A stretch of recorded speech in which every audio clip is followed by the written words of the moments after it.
Now, bring us up to date then with what's going on in the wider Middle East. Well, I mean, I've talked about the expansion of aggression against Syria, but that has to be looked at in the context of what's happening in the West Bank, in Gaza, and in Lebanon also. So we are seeing, and actually in rhetoric regarding Iran, as I'll show at the end of the report. So last Friday, an Israeli sniper killed US-Turkish activist in the West Bank by shooting her in the head. And there is, I think, reports circulating that he was celebrating the kill immediately after. So that was on Friday. On Monday, Netanyahu gave a press conference during which he showed a map of Palestine with Palestine completely missing from the map. He had erased it entirely from the map.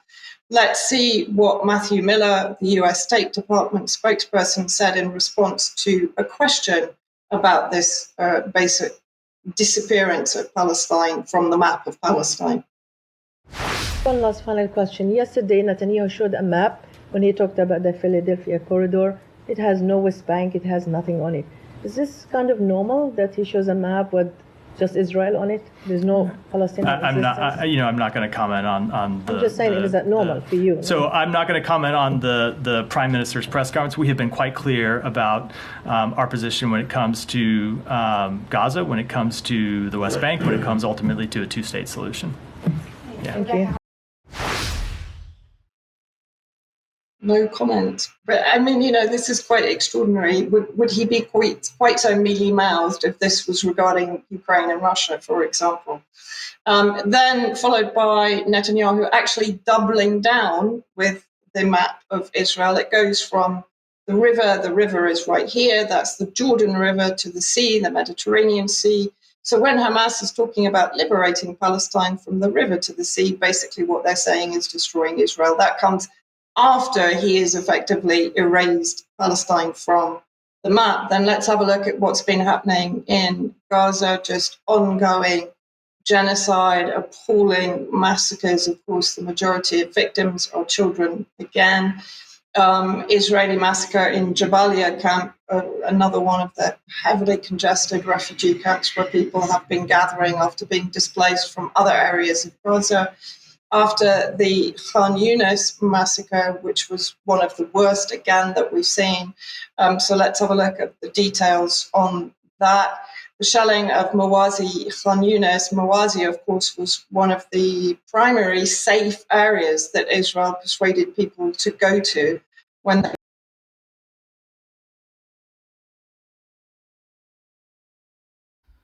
early hours of Tuesday, Israel launched an extensive attack against the displacement camp in al-Mawazi. The area was previously declared an alleged safe zone. An unfinalized death toll indicates that at least 40 Palestinians have been killed in the aggression, while 65 others were injured. However, the numbers are expected to exponentially increase in the upcoming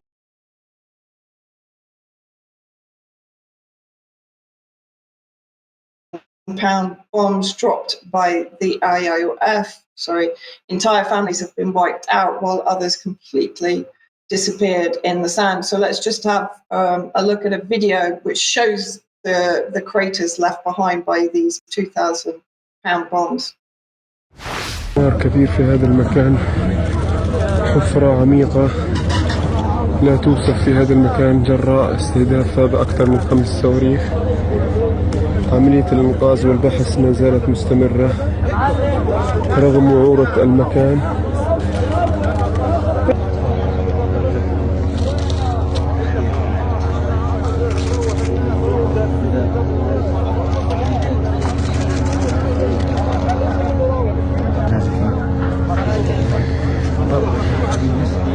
عشرات الخيام تتوسط هذا مكان القصف كما نشاهد ورائحة البارود. Remember, this is in an incredibly crowded area that they dropped this size of munition. Just extraordinary. This is a report by Dr. Christopher Busby for Mayadeen, co-authored. Is Israel using small nuclear weapons in Gaza and South Lebanon? And what does he say in the report? This investigation has been ongoing for some time. The American Peace Information Council and Green Audit, which is Busby, are conducting an investigation of Israel's possible use of small nuclear weapons in Gaza and South Lebanon. So basically what he says, they've asked people who drive ambulances down in the south or live there to come forward with engine air filters from ambulances driven in bombed areas, samples of long hair, if they live in bombed areas, and Geiger counter readings and soil samples from bomb craters. And they asked for those samples to be sent. Interestingly, the Lebanese Red Cross has so far refused to collaborate in the investigation. So again, just horrific. And this is from the IOF, so take it with a degree of a pinch of salt. But these are the latest attacks on southern Lebanon, which is the brown area, showing, according to the IOF, the targeting of launch pads, ammunition areas, and so on, showing an extensive targeting of those areas across the south of Lebanon, but of course not taking into account the fact that many of those missiles have actually landed in or ended up doing serious damage to civilian infrastructure. And if we actually look at the next video, we can see again, it's amateur videos of the targeting from about 5 a.m. this morning.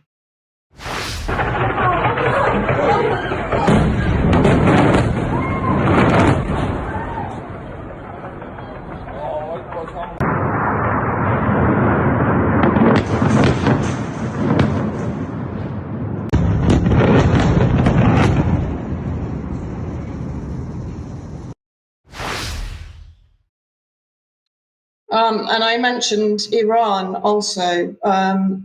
This is Gantz speaking at the MEAD conference in Washington. Benny Gantz calls for increased pressure on Iran and says that the time for action in the north has come and that Israel is late on this, that they need to take care of Hezbollah. Now, interesting timing. So this presentation is coming just before elections and with Trump in, I would say, voting ascendancy in the US. So what did he say? This war has shown that we need to increase military, diplomatic, and economic pressure on Iran, and that we cannot accept an agreement that only addresses nuclear issues, but must also include restrictions on funding and operating proxies. Proxies, of course, are another word for the allies of Iran, which will mean Iraq, Yemen, Lebanon, Syria, state and non-state actors. Gantz identified Iran as the root of regional problems. While Hezbollah poses an operational threat, we must remember that Iran is the core issue. Look at the situation in Iraq, Yemen, and Lebanon. Achieving real victory is about resolving the Hamas issue and recovering hostages. It's about a regional alliance against the Iranian axis that has established terror cells around us. Syria is described, therefore, as a terror cell, one presumes. Iran is involved in almost every conflict, from supplying UAVs to Russia, which Iran is currently actually denying, for use in Ukraine, to supporting terrorism in Sudan and Algeria. The prospect of Iran with nuclear capabilities is concerning. We must maintain pressure on Iran, not just militarily, but economically and politically, with greater intensity. This is a global responsibility. Any future nuclear deal must address enrichment and launch capabilities and impose severe restrictions on funding and operating proxies. As I've said, Iran presents a global and regional challenge, not just an Israeli concern. So quite incredible, belligerent rhetoric from Gantz, who's previously been described as a more moderate version of Netanyahu. And then let's have a look at a recent video of Trump on his campaign trail speaking about Israel. And let's just roll this. Quite extraordinary again. And if I don't win this election, Israel, with Comrade Kamala Harris at the helm of the United States, is doomed. Israel is doomed. That's a tough statement. Israel will be gone. 1 year, 2 years, Israel will no longer exist. I better win, or you're going to have problems like we've never had. We may have no country left. It may be our last election. You want to know the truth? People have said that. This may be our last election. You got to get out and vote. This could be our last election.